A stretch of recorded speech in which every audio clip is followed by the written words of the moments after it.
Direção Nacional Transporte Terrestre resiste tratamento carta condução Região Lima atus ida hat noloresin hitu durante bulan Janeiro to março tinan Região Rua noloresin rua.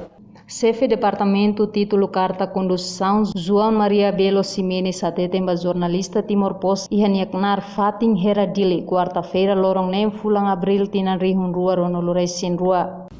Lorong ida mai resista fome atu carta condução fome mais ou menos 120 a 150.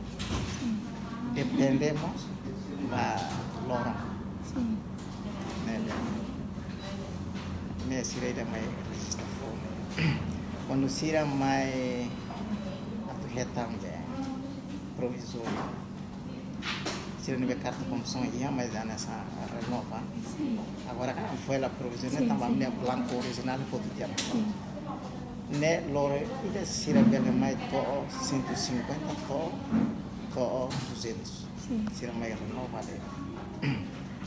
Ne lor a minha atendimento sira renova ne bela 115 to 150 to 120 sira resista fome ne 120 to 115 ne lor total ema ne be mai trata carta condução ne há muito 2.256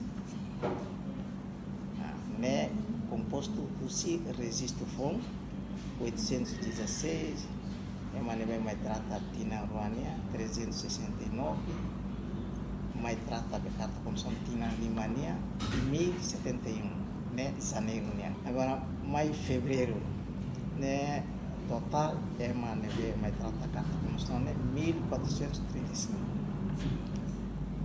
Resisto fome 534 e da renovação tina rua 200 tina lima 701 março hamuto 1456 né ema nebe mai trata carta condução e da mai resisto fome 547 troca renovação tina ruania né 151 tina limania 758 Husi fulan junho to novembro tina Região Rua noloresin ida Direção Nacional Transporte Terrestre produz carta condução original ho total Região sanuloresin walu atus rua sianuloresin walu.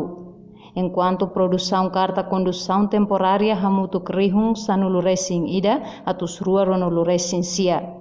Com a capacidade de atendimento do funcionário Direção Nacional Transporte Terrestre, atualmente lá o normal não há dificuldade ruma. Reportagem da Xaviera Televisão Timor Post.